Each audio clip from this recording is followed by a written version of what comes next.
नमस्कार दोस्तों, नेहा की चैनल में आप सभी का स्वागत है। आज की कहानी है ननद भाभी का प्यारा रिश्ता।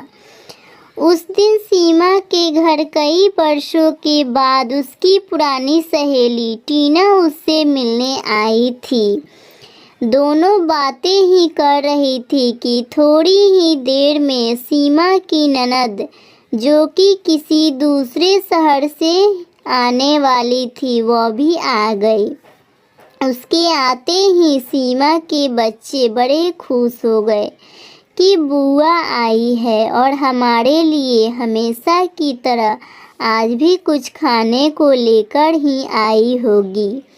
फिर जब तक उनकी बुआ ने बच्चों को उनकी इच्छित वस्तुएं बैग से निकालकर दे नहीं दी, तब तक वे अपनी बुआ को घेरे खड़े रहे।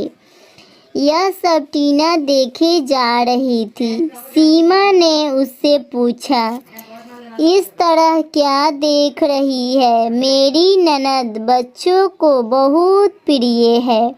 जब भी आती हैं बच्चों के लिए कुछ न कुछ विशेष तौर पर लेकर आती हैं। यही नहीं, बच्चों की उनसे पटती भी खूब है।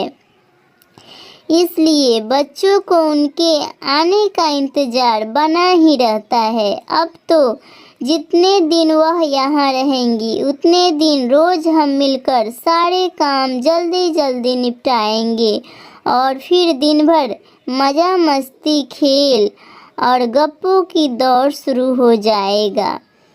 यह सब सुनकर टीना बोली, तू कितनी लकी है कि तेरी ननद इतनी अच्छी है।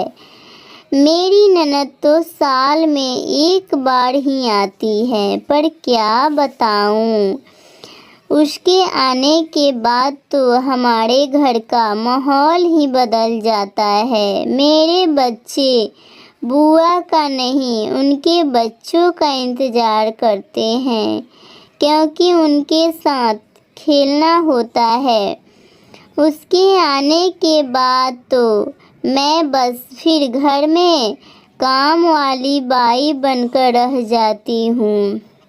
घर में पूरी फैमिली, मेरे सास ससुर ननद पति सब मिलजुल कर बतियाते हैं, पर मुझे उसमें शामिल नहीं करते। किचन में तो कोई झांकता तक नहीं, बस बाहर से ही ऑर्डर कर देते हैं कि मनु आई है तो उसकी पसंद का ही खाना बनाओ। मेरी ननद और सास बाजार या अन्य कहीं घूमने भी जाते हैं, पर मुझे बताते तक नहीं कि कहाँ जा रहे हैं, कब आएंगे। यहाँ तक कि हमारे घर की साल भर की सारी प्लानिंग भी मेरी ननद ही करती है। अभी हमारे घर में रिनोवेशन का कार्य शुरू होने वाला है, ऐसा मेरे कानों में सुनाई दिया है। टीना की कहानी में तो शादीशुदा ननदें ने घर में दखल अंदाजी की, पर दूसरी ओर रीना की कहानी सुनिए। उनकी ननद घर में ही है। उसकी शादी हो चुकी थी, पर किसी कारणवश उसका तलाक हुआ और अब तो मायके में ही है। यहाँ तो हालत और भी गंभीर है, क्योंकि ननद के साथ सिंपैथी भी है, जिस कारणवश घर में रीना को तो किसी भी कार्य में कोई महत्व दिया ही नहीं जाता।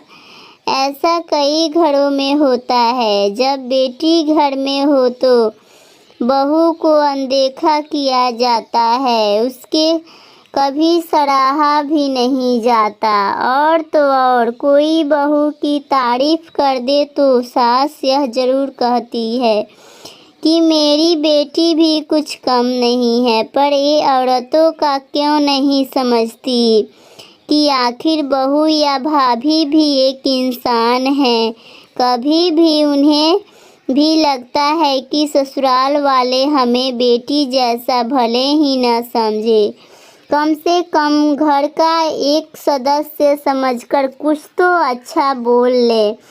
पर ऐसा होता क्यों नहीं? शादीशुदा नंदे हो तो कुंवारी अगर भाभी के साथ मिलजुल कर रहे और घर के मसलों में उससे विचार विमर्श करे, उसकी राय को भी महत्व दे तो कितना अच्छा हो।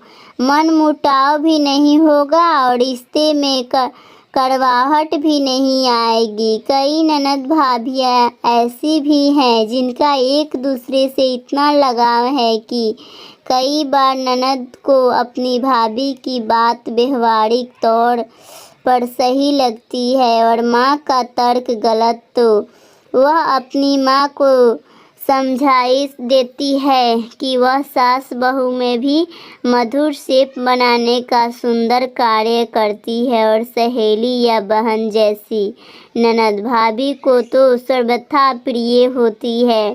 पर कभी कभी कुछ घरों में उल्टा भी होता है, जहाँ भाभी बड़ी अक्कड़ में रहती है और ननद यह सोचती है कि मैं अपने मायके जाऊं या नहीं। अर्थात ननद का व्यवहार सौम्य हो तो भाभी का भी व्यवहार वैसा ही होना चाहिए, क्योंकि ताली दोनों हाथों से ही बजती है। किसी भी रिश्ते में मधुरता तभी आती है जब दोनों तरफ से खुशबू बिखरी हो। ननद और भाभी दोनों ही खुले विचारों वाली होनी चाहिए, तभी परिवार में खुशहाली आती है। Thank you so much guys. Please like और सब्सक्राइब कीजिए मेरे चैनल को। वीडियो अच्छी लगी तो थैंक यू।